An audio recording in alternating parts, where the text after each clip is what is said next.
भाई और बहनों, आप सबका यहां बहुत बहुत स्वागत, नमस्कार।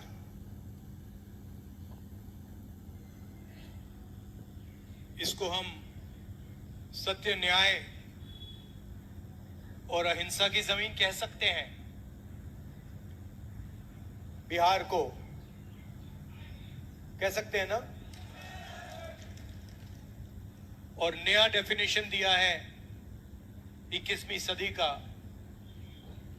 पुराना डेफिनेशन सत्य, न्याय और अहिंसा की जमीन, नया definition crime capital of India, Bihar.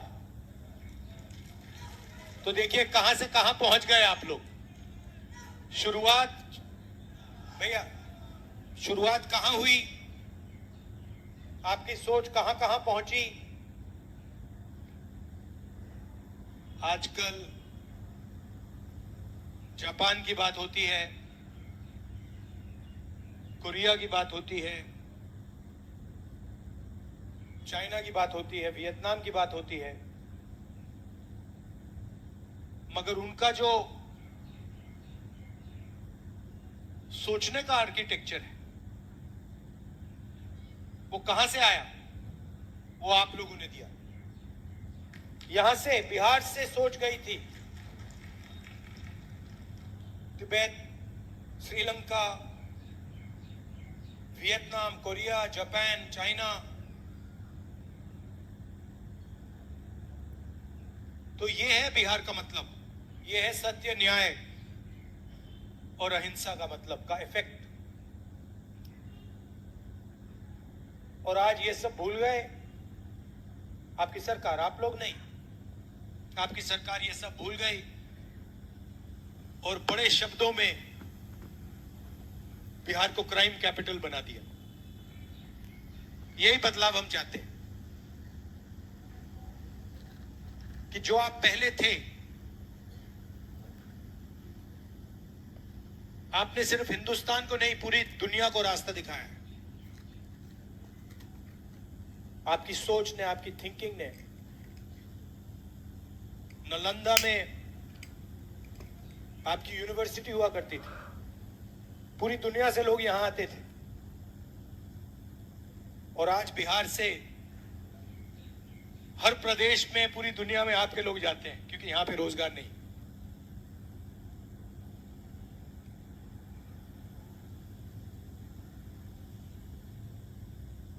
मुझे भी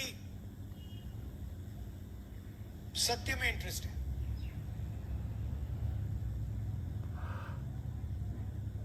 ये जो जाति जनगणना का ये जो सोच है,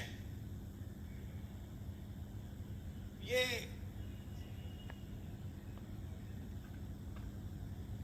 मुझे काफी टाइम लगा इस बात को गहराई से समझने के लिए।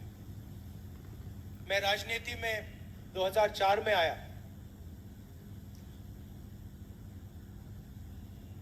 और आस्ते आस्ते एक प्रकार से मेरे परदादा ने डिस्कवरी ऑफ इंडिया किताब लिखी थी ना, तो मेरी भी डिस्कवरी ऑफ इंडिया हुई। और डिस्कवरी ऑफ इंडिया में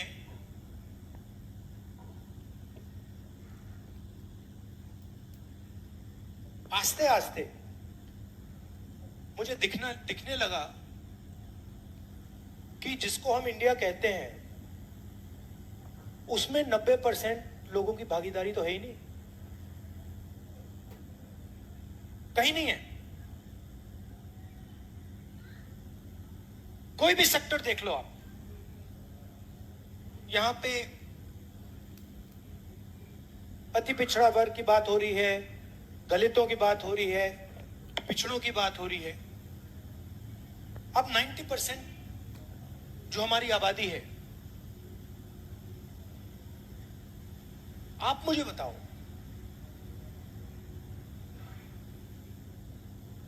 कौन से सेक्टर में आप लोग हो? आप कॉर्पोरेट सेक्टर में हो? 500 सबसे बड़ी कंपनियां हैं, लाखों करोड़ रुपए उनका कर्जा माफ होता है। धड़ाधड़ इंफ्रास्ट्रक्चर के प्रोजेक्ट्स मिलते हैं। बजट में कानून बनाकर एक कानून बदल के उनको उनके बिजनेस को हजारों करोड़ मिलते हैं। मुझे आप 500 में से एक दलित, ओबीसी, अति पिछड़ा, आदिवासी सीईओ का नाम बता दो। एक भी नहीं है।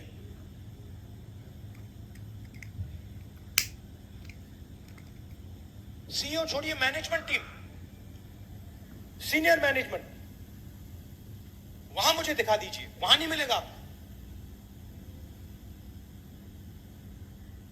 पहले सरकारी अस्पताल होते थे, अब प्राइवेट अस्पताल है। पहले सरकार आपका इलाज करवाती थी, अब आपको इलाज करवाने के लिए लाखों रुपए देने पड़ते हैं। प्राइवेट अस्पतालों को सरकार जमीन देती है। किसकी जमीन देती है? आपकी जमीन देती है। प्राइवेट अस्पतालों के मालिकों की लिस्ट निकालो, डॉक्टरों की लिस्ट निकालो, और मुझे आदिवासी नाम, अति पिछड़ा नाम, दलित नाम, पिछड़ा नाम दिखा दो वहां पे।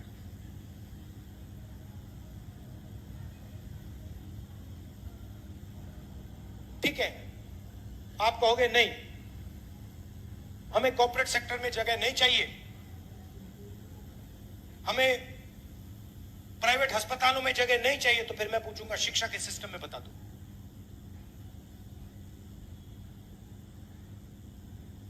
सारे के सारे school, university, college privatise,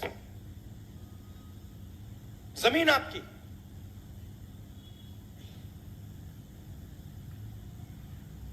private colleges के मालिक की लिस्ट निकालो, दिखाओ मुझे कहां है 90%। यही बात जुडिशरी में। ब्यूरोक्रेसी की आप जानते हो, रिजर्वेशन है, मगर ब्यूरोक्रेसी में आपके जो लोग हैं वो पीछे बैठे रहते हैं बंद कमरों में। जहां पैसे डिस्ट्रीब्यूशन की बात आती है, बजट की बात आती है, पिछले साल मैंने बताया था,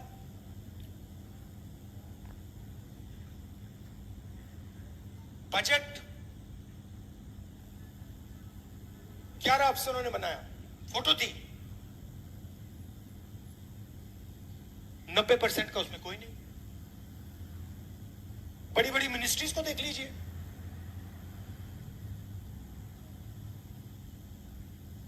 नब्बे में से 3 secretary to government of India पिछड़ा और अति पिछड़ा वर्ग के। 90 में से 3, आपकी आबादी कम से कम 55%, 90 में से 3, और वो भी 3 छोटे छोटे विभागों में। जहां धन जाता है, फाइनेंस, डिफेंस, उधर कोई नहीं। और वही हालत आदिवासियों की, दलितों की। मजदूरों की लिस्ट निकालो, मनरेगा की लिस्ट निकालो, ऊपर ड्राइवर्स की लिस्ट निकालो, वहां पे सिर्फ आपको ओबीसी, दलित, अति पिछड़ा, ये लोग मिलेंगे। अब 2 हिंदुस्तान बन रहे हैं, ठीक है। अगर 2 हिंदुस्तान में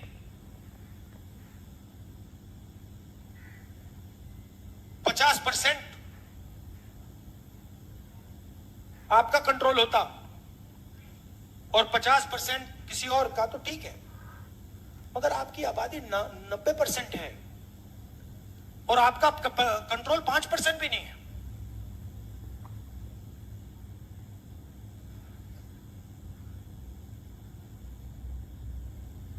और जब मैं कहता हूं कि हमें पता लगाना है, मैंने कोई पॉलिसी प्रिस्क्रिप्शन आज तक नहीं दी है। मैंने आज तक यह नहीं कहा है कि भाई जाति जनगणना के बाद हम क्या एक्शन लेंगे, मैंने आज तक नहीं बोला है। मैं सिर्फ ये बोल रहा हूं कि पता लगाना है कि इस देश में किसकी कितनी भागीदारी है। बस पता लगाना है। आपको चोट लगती है